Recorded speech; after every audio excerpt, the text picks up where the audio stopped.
All right, guys, it has been 20 years, but Tom Brady still has not forgotten about being passed up in the draft. He posted a list of every quarterback taken before him with the caption, "Nope, I haven't forgotten." So, Shannon, why? Are you surprised by this? No, the great ones always remember being slighted. As I mentioned earlier, Skip, you remember Michael Jordan's Hall of Fame speech. But this is classic Tom Brady. Jenny, 1 minute the guy doesn't care about his legacy, and the next minute he's telling you about stuff that happened 20 years ago. I'm glad this is only unique to Tom, because every time I try to tell you, Tom Brady's just like everybody else. Shannon Sharpe, Shannon, what you don't understand is Tom Brady is unique. He doesn't have feelings. He doesn't have emotion. Bull jive. Everybody, if you weren't the first pick in the draft, you feel slighted. Let me tell you a story. Jenny, you and Skip, I don't even know if you know who Fred Smith is. Fred Smith was a guy that wrote a term paper. He turned the term paper in. He said, I have an idea. He said, because, packages, they take so long to get there. I believe we can take packages, send them to a central location, and get them out through by plane service and get them next day or 2 days. The professor gave him a C. Lo and behold, Fred Smith started FedEx. That motivated him. That drove him. But Tom Brady is different. Oh, Tom Brady, stuff that bothers everybody else, it doesn't bother Tom Brady. Skip Bayless, at some point in time, you're going to have to agree with me. I've never been, and I'm never going to be as great as Tom Brady on the football field. But this notion, because I don't know what makes this man tick, is sadly mistaken. Because Shannon Sharpe was a 7th round draft pick, 192. In the 7th round in 1990. And I remember Jackie Harris, and I remember Jesse Anderson, and I remember Eric Green, and Alexander Wright, and Reggie Rembert, and Mike Bellamy, and Fred Barnett, and Williams. And I remember all those guys that went before me, and I never forgot it. And I remember Buddy Ryan, who was the head coach of the Philadelphia Eagles, Skip, came and worked me out personally. I took my shirt off. He said, son, if you're available when we draft, we're going to draft you, and we want you to play without your shirt because you'll scare hell out of all the other DBs. They passed me. Not once, not twice, but 4 times, Skip. So how do you think I forgot that? Never. And it drove me, just like it drove Tom, it drove him. It drives him. Skip, you never forget being slighted.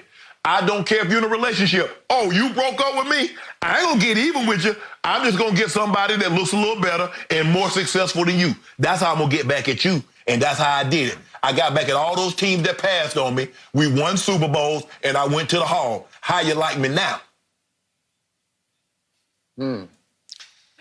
Well, I don't love it that you continue to put yourself in the same sentence with Thomas Edward Patrick Brady Jr. He is the GOAT of quarterbacks. And the point of this topic is that he's almost 43 years of age, and he's still haunted and driven by the 6 quarterbacks picked above him. And he can rattle off their names. And by the way, Alexander Wright was a wide receiver. Are you saying wideouts pick above you? I mean, there'd be dozens of those, I would think, unless you do tight ends, but I'm saying, whatever. But go ahead, Skip.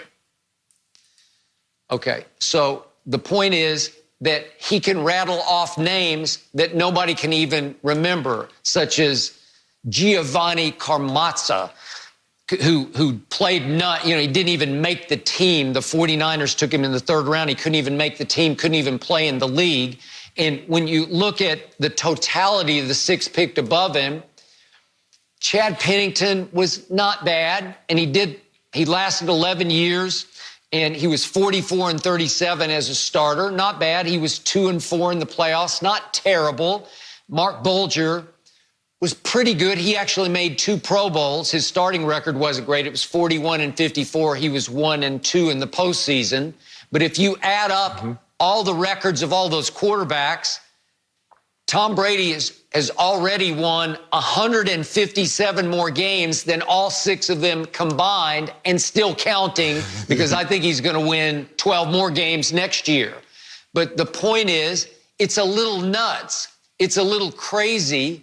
it's even psycho that you're still posting the names of those 6 guys and saying, nope, I haven't forgotten, as you approach age 43. And yet it relates to what I always call Tom during games. He goes psycho Tom.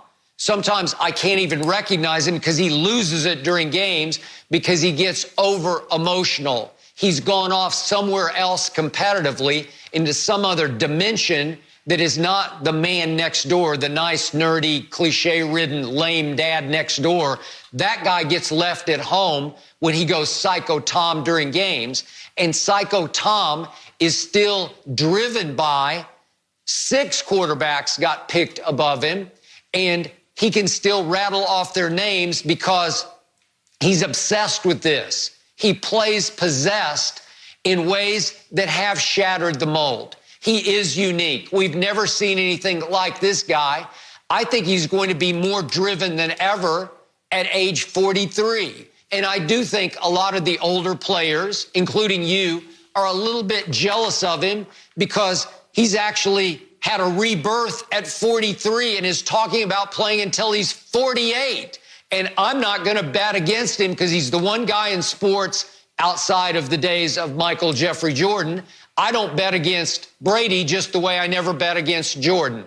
They're very similar, though very, very opposite in how they come across off the field. But their competitive drive is the same, rare. We've never seen anything like either Jordan or Brady.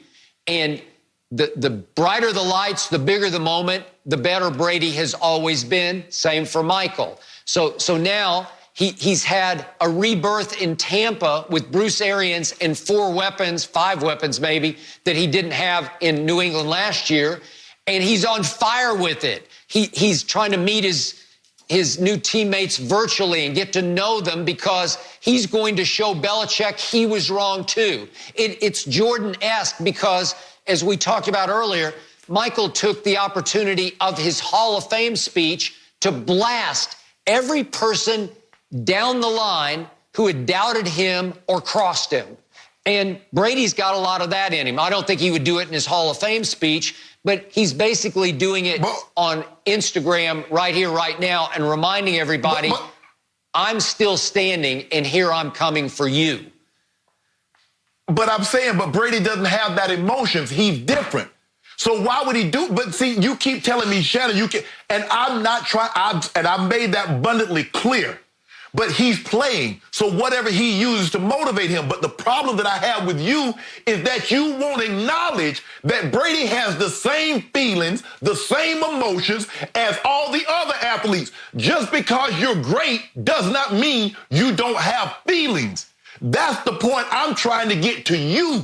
You refuse to acknowledge that. Skip, just because I don't show fear, that doesn't mean I don't have fear. Those are 2 different things. You want to pretend Brady don't have a feelings if he doesn't show them. My problem, why you put these guys' name on IG? They didn't pick themselves before you. You should pick the teams that picked them on IG. You mad at the wrong people. See, again, a guy that doesn't care about his legacy, a guy that doesn't have feelings or emotion is doing things that somebody else would do. Why would LeBron do that? Why would LeBron say that? Why would LeBron do that? Tom Brady does it. He's motivated. He's such a leader. He's a fiery man. Miss me with that bullshit. Tom Brady, Shannon Sharpe is not Tom Brady. All Shannon Sharpe did was go to Division II Savannah State, get drafted in the 7th round, felt that he was slighted, and went to where I went. Because guess what, Skip? Whether you win 3 or you win 6, you won Super Bowls. Whether you go to the Hall of Fame and you're the best player in the Hall of Fame or the worst, you're in the Hall. So really, Tom Brady and I are a lot alike. Contrary to what you think, we're a lot alike. And guess what? He should have put Brian Griese up there too because he couldn't beat Brian Griese out for the starting job at Michigan. How about that? Or Drew Henson actually was the guy he couldn't beat. I don't worry about Drew Henson. I'm talking about Griese. I'm talking about Griese. Yeah. What about Griese? Yeah. Whose fault was Brian Griese that won the Rose Bowl and the national title?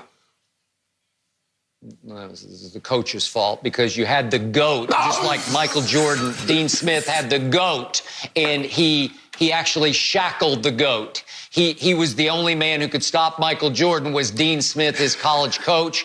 And same thing for Tom Brady, who when he finally got his shot in his last game at the Orange Bowl against Alabama, he threw a party, and a lot of teams should have seen that coming. And by the way, this is another referendum on just how bad the NFL has been over time at picking quarterbacks. And next Thursday night, trust me, a whole lot of GMs and personnel directors will swing and miss on quarterbacks. This league is terrible at evaluating and predicting quarterbacks. But back to your point, I have never said that Brady wasn't human. He is very human. He's just very rare as a human, because you told me that at age 35, you hit the wall. You didn't want to participate in the film study and the meetings anymore.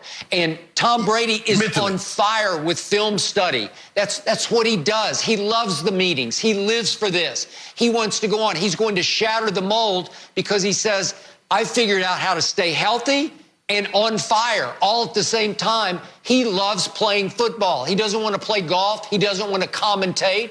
He wants to study tape, participate in quarterback meetings, and run an offense and go win games. That he's still going, he's loving it more than he's ever loved it. And a lot of ex-players say, gee, I wish I could have done that, and nobody could.